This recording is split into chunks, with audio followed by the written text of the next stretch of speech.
True, nervous, very, very dreadfully nervous I had been, and am.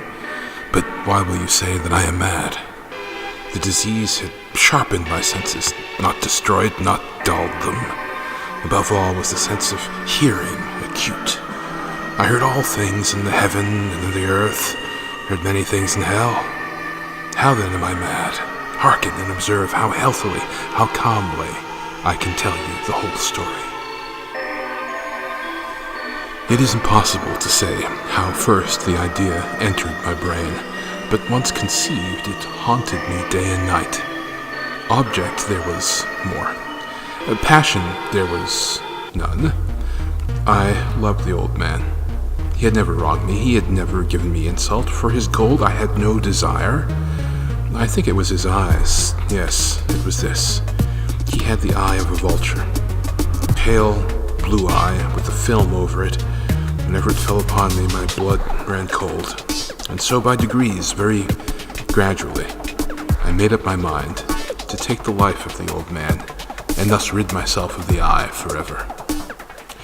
Now, this is the point. You fancy me mad. Madmen know nothing. But you should have seen me. You should have seen how wisely I proceeded, with what caution, with what foresight, with what dissimulation I went to work. I was never kinder to the old man than during the whole week before I killed him. And every night, about midnight, I turned the latch of his door and opened it, oh so gently. And then when I had made an opening sufficient for my head, I put in a dark lantern, all closed so that no light shone out, and then I thrust in my head.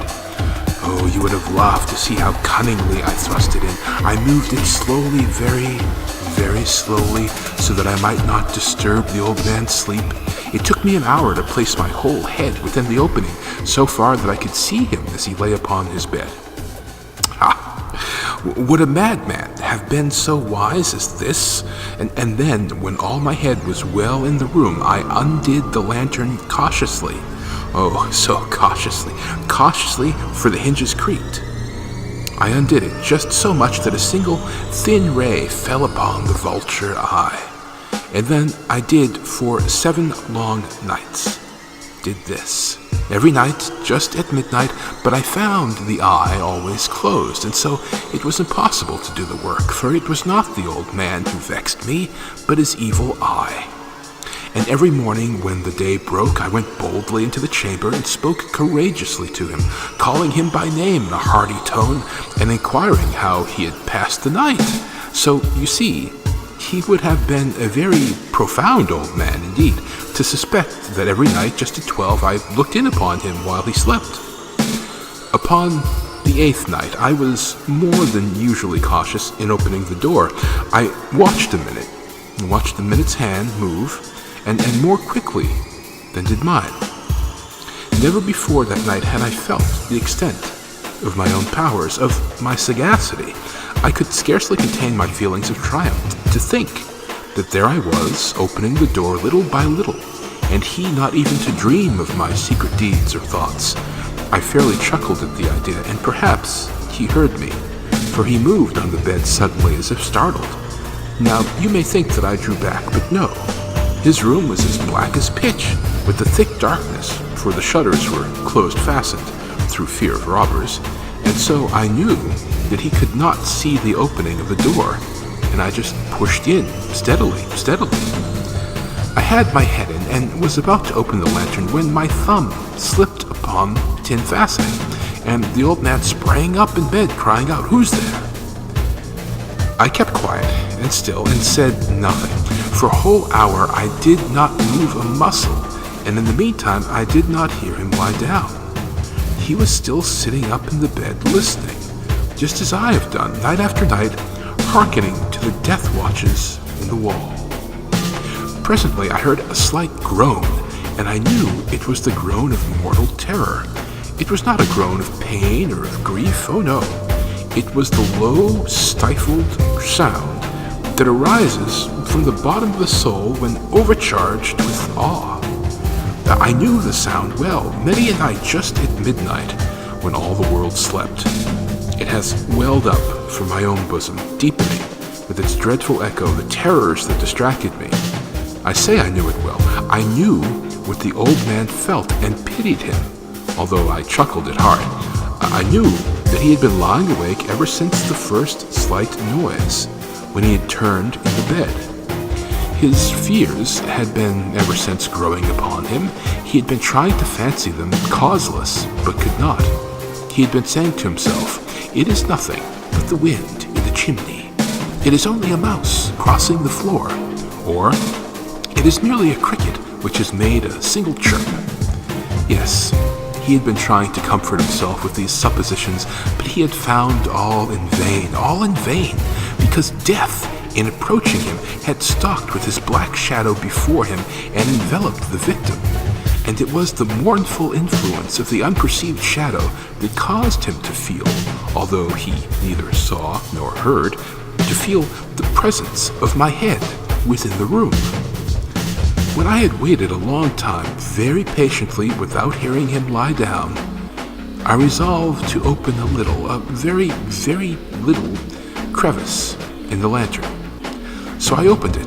You cannot imagine how stealthily, until at length a simple, dim ray, like the thread of the spider, shot out from the crevice and fell upon the vulture eye.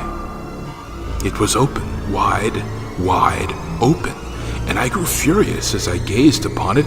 I saw it with perfect distinctness, all a dull blue with a hideous veil over it that chilled the very marrow in my bones, but I could see nothing else of the old man's face or person, for I had directed the ray, as if by instinct, precisely upon the damned spot.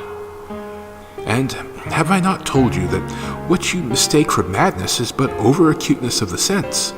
Now I say, there came to my ears a low, dull, quick sound, such as a watch makes when enveloped in cotton. I knew that sound well, too. It was the beating of the old man's heart. It increased my fury as the beating of a drum stimulates the soldier into courage.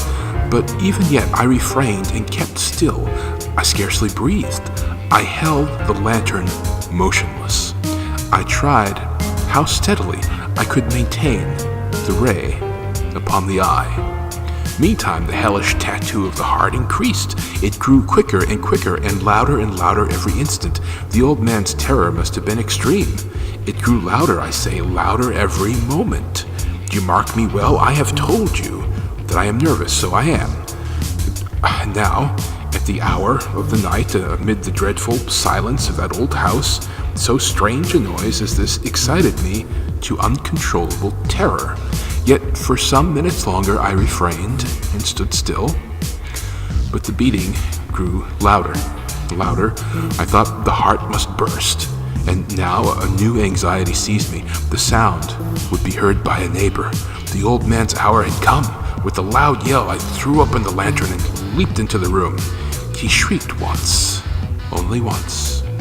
In an instant, I dragged him to the floor and pulled the heavy bed over him. I then smiled gaily to find the deed so far done.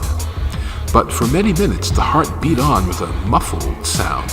This, however, did not vex me. It would not be heard through the wall. At length it ceased. The old man was dead. I moved the bed and examined the corpse. Yes, he was stone dead. I placed my hand upon the heart and held it there many minutes. There was no pulsation. He was stone dead. His eyes would not trouble me no more. If still you think me mad, you will think so no longer when I describe the wise precautions I took for the concealment of the body. The night waned, and I worked hastily, but in silence. First of all, I dismembered the corpse. I cut off the head and the arms and the legs. I then took up 3 planks from the flooring of the chamber and deposited it all between the scantlings. I then replaced the boards so cleverly, so cunningly, that no human eye, not even his, could have detected anything wrong. There was nothing to wash out, no stain of any kind, no blood spot whatever. I had been too wary for that. A tub had caught all. When I had made an end of these labors, it was 4 o'clock, still dark and midnight. As the bell sounded the hour, there came a knocking at the street door. I went down to open it with a light heart, for what had I now to fear? There entered 3 men who introduced themselves with perfect suavity as officers of the police. A shriek had been heard by a neighbor during the night. Suspicion of foul play had been aroused. Information had been lodged at the police office, and they, the officers, had been deputed to search the premises. I smiled, for what had I to fear? I bade the gentleman welcome. The shriek, I said, was my own in a dream. The old man I mentioned was absent in the country. I took my visitors all over the house. I bade them search well. I led them at length to his chamber. I showed them his treasures, secure, undisturbed. In the enthusiasm of my confidence, I brought chairs into the room and desired them here to rest from their fatigues, while I myself, in the wild audacity of my perfect triumph, placed my own seat upon the very spot beneath which reposed the corpse of the victim. The officers were satisfied. My manner had convinced them. I was singularly at ease. They sat, and while I answered cheerily, they chatted of familiar things. But ere long, I felt myself getting pale and wished them gone. My head ached, and I fancied a ringing in my ears, but still they sat and chatted. The ringing became more distinct. It continued and became more distinct. I talked more freely to get rid of the feeling, but it continued and gained definiteness until at length I found that the noise was not within my ears. No doubt I now grew very pale, but I talked more fluently and with a heightened voice, yet the sound increased. And what could I do? It was a low, dull, quick sound, much such a sound as a watch makes when enveloped in cotton. I gasped for breath, and yet the officers heard it not. I talked more quickly, more vehemently, but the noise steadily increased. I rose and argued about trifles in a high key and with violent gesticulations, but the noise steadily increased. Why would they not be gone? I paced the floor to and fro in heavy strides, as if excited to fury by the observations of the men, but the noise steadily increased. Oh God, what could I do? I foamed, I raved, I swore. I swung the chair upon which I had been sitting and grated it upon the boards, but the noise arose all over and continually increased. It grew louder, and still the men chatted pleasantly and smiled. Was it possible they heard not? Almighty God, no, they heard. They suspected, they knew, they were making a mockery of my horror. This I thought, and this I think.